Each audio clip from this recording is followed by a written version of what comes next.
Hello दोस्तों, नमस्कार। आप सभी का स्वागत है आपके अपने YouTube channel current affairs magic में। और आज हम बात करने वाले हैं 30 मई के करंट अफेयर्स की। तो हम चलते हैं अपने पहले क्वेश्चन की ओर। हमारा पहला क्वेश्चन है कि राइट इश्यू से संबंधित प्रश्नों का जवाब देने के लिए व्हाट्सएप चैट वो किसके द्वारा लॉन्च किया गया। तो यह किया गया है RIL यानी रिलायंस इंडस्ट्रीज लिमिटेड के द्वारा। और यह जो रिलायंस के 2.5 मिलियन शेयर धारक हैं उनको जो इश्यूज़ है, राइट इश्यूज़ हैं, उनसे जो जुड़े मुद्दे हैं उनको संबोधित करने के लिए ये व्हाट्सएप चैट वो लॉन्च किया गया है। और इस लॉकडाउन के दौरान लगभग 53,125 करोड़ रुपए के राइट इश्यूज़ को जुटाने के लिए रिलायंस ने व्हाट्सएप चैटबॉक्स की ओर रुख किया है। और जो रिलायंस चैटबॉक्स जो व्हाट्सएप चैटबॉक्स है, इसको जियो हैप्टिक टेक्नोलॉजी के द्वारा विकसित किया गया है। और यह जो चैटबॉट है, ये ऐसा चैटबॉट है, पहला ऐसा चैटबॉट है ये कि इसे सार्वजनिक तौर पर लॉन्च किया गया है।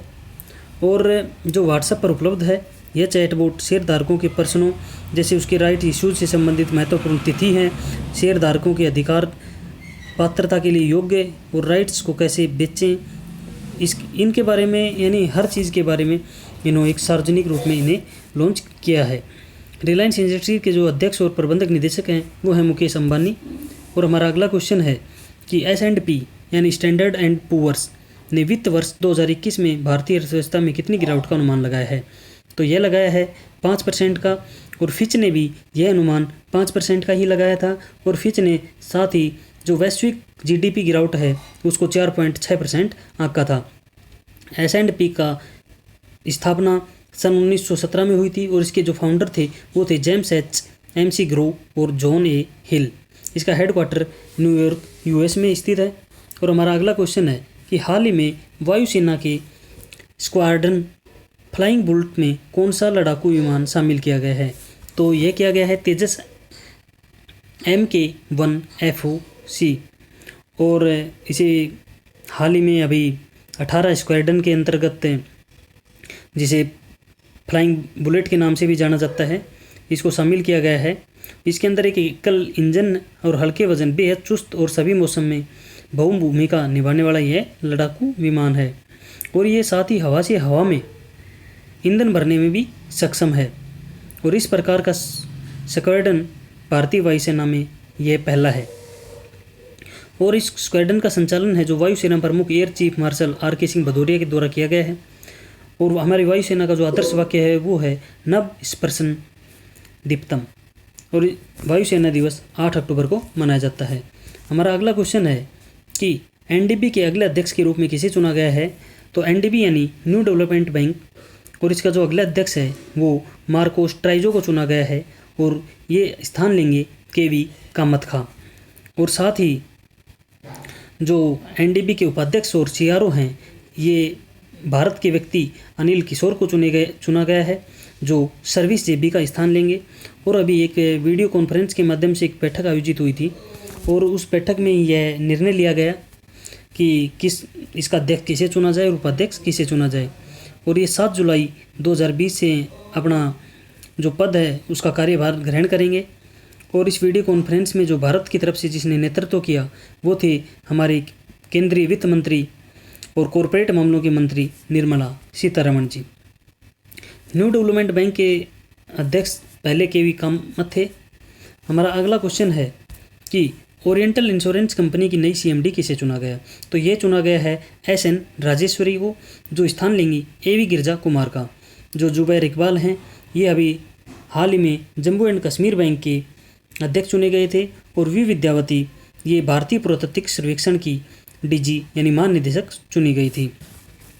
जो ओरिएंटल इंश्योरेंस कंपनी है, इसका हेडक्वार्टर नई दिल्ली में है और इसकी स्थापना 12 सितंबर 1947 को हुई थी। और ये जो SN राजेश्वरी हैं, इनको 2 साल के लिए यानी मई 2022 तक इनको चुना गया है। राजेश्वरी एक पेशेवर चार्टेड अकाउंट हैं और वर्तमान में सार्वजनिक क्षेत्र के सामान्य बीमा उद्योग की दूसरी सबसे वरिष्ठ GM हैं, जो मई 2022 में सेवानिवृत्त हो जाएंगी। और उसके बाद उन्होंने बीमा इंडस्ट्री में अपने कैरियर की शुरुआत चेन्नई स्थित यूनाइटेड इंडिया इंश्योरेंस के साथ ही की थी। और उसके बाद NIA में उप महाप्रबंधक यानी DGM के रूप में भी चली थी और अब ये ओरिएंटल इंश्योरेंस कंपनी की CMD चुनी गई हैं। हमारा अगला क्वेश्चन है कि हीरोइन रखने के आरोप में गिरफ्तारी के बाद में श्रीलंका के किस खिलाड़ी को निलंबित कर दिया गया है? तो यह श्रीलंका के तेज गेंदबाज हैं शेहान मधुशंका, और इनके ऊपर हीरोइन रखने का आरोप लगा था और उसके बाद इन्हें क्रिकेट के सभी फॉर्मेट्स से तत्काल प्रभाव से निलंबित कर दिया गया है। और यह निलंबन तब तक जारी रहेगा जब तक बोर्ड इस मामले की पूरी जांच नहीं कर लेता है। श्रीलंका के राष्ट्रपति हैं गोतबाया राजपक्षे और यहाँ के प्रधानमंत्री महिंद्रा राजपक्षे। यहाँ की राजधानी है श्री जयवर्धनेपुरा कोटे और यहाँ की मुद्रा है श्रीलंकाई रुपया। हमारा अगला क्वेश्चन है कि संयुक्त राष्ट्र अंतर्राष्ट्रीय शांति सैनिक दिवस कब मनाया जाता है?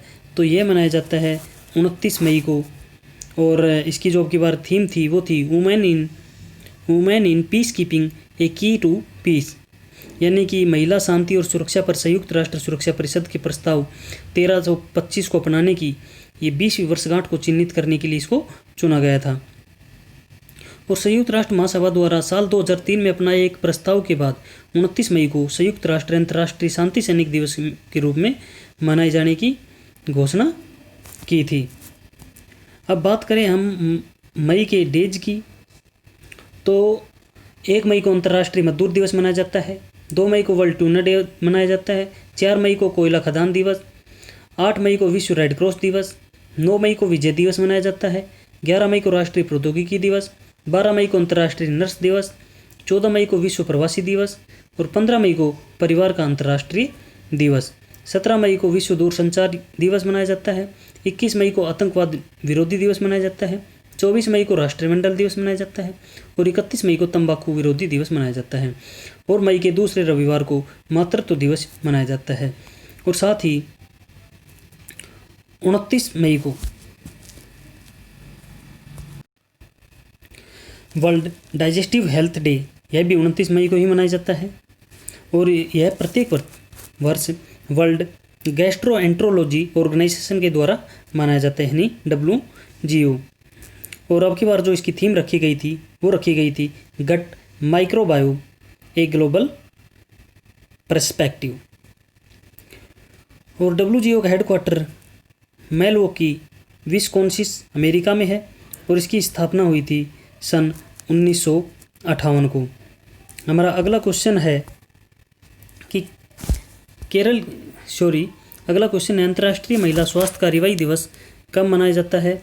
तो यह मनाया जाता है 28 मई को और यह international day of action for women's health यानी WGNRR, ये इसके द्वारा मनाया जाता है। और ये जो महिलाएं हैं इनकी स्वास्थ्य और कल्याण जैसे कि यौन और प्रजनन स्वास्थ्य अधिकारों यानी sexual and reproductive health and rights, इनके मुद्दों को जागरूकता करने के लिए इनको मनाया जाता है। और ये वर्ष 1987 में कोस्टा रिका WGNRR के सदस्यों की रीयूनियन के दौरान 28 मई को जो महिला के स्वास्थ्य के लिए अंतर्राष्ट्रीय महिला दिवस के रूप में मनाए जाने की घोषणा की थी।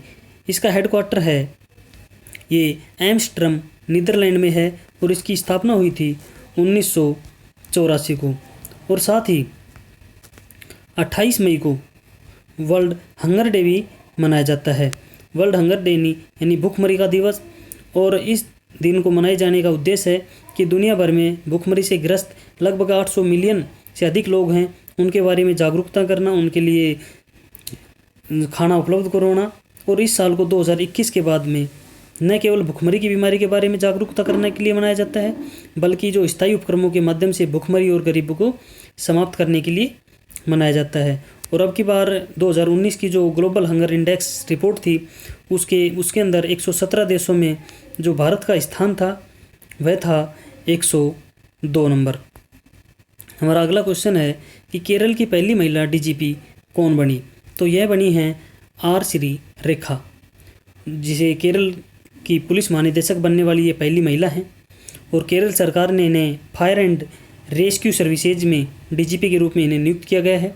और ये सन 1987 बैच की अधिकारी होने के साथ साथ ये केरल की पहली महिला IPS अधिकारी भी हैं। और बात करें कंचन चौधरी की, तो ये हमारे भारत की पहली डीजीपी महिला थी, जो बैच 1973 की थी। ये पहली डीजीपी थी, आईपीएस बनने के बाद ये डीजीपी बनी थी पहली। और जो किरण बेदी हैं, ये पहली आईपीएस अधिकारी थी जो सन 1972 के बैच की थी, यानी महिला अधिकारी। और अर्चना रामसुंदरम ये सन 1980 के बैच की थी और ये एक सख्त महिला आईपीएस के रूप में गिनी जाती थी। केरल के सीएम पिनराई विजयन हैं और केरल के राज्यपाल हैं आरिफ मोहम्मद खान। केरल की राजधानी है तिरुवनंतपुरम। हमारा अगला क्वेश्चन है कि 36वीं राष्ट्रमंडल खेलों को कोविड-19 के चलते अनिश्चित काल तक के लिए स्थगित किया गया है। ये कहाँ आयोजित होने वाले थे? तो यह आयोजित होने वाले थे गोवा में, भारत के गोवा में अक्टूबर से नवंबर तक आयोजित होने वाले थे। और ये कोविड-19 महामारी के कारण इन्हें अनिश्चित काल के लिए स्थगित कर दिया गया है। अब इनके बारे में बैठक होगी और बैठक होने पर उसके बाद जब आयोजित होना होगा उससे 4 महीने पहले इसको अनाउंसमेंट कर दिया जाएगा। अब जो 35वां इसका संस्करण था, यानी जो लास्ट संस्करण था, ये 2015 में केरल में आयोजित किया गया था। और भारतीय ओलंपिक संघ के जो अध्यक्ष हैं वो नरेंद्र ध्रुव बत्रा हैं और यहाँ संघ का हेडक्वार्टर है नई दिल्ली में। तो धन्यवाद दोस्तों, आज के लिए इतना ही। अब मिलते हैं नई वीडियो के साथ, नई अपडेट्स के साथ। तब तक पढ़ते रहिए और चैनल को सब्सक्राइब करना ना भूलें। धन्यवाद।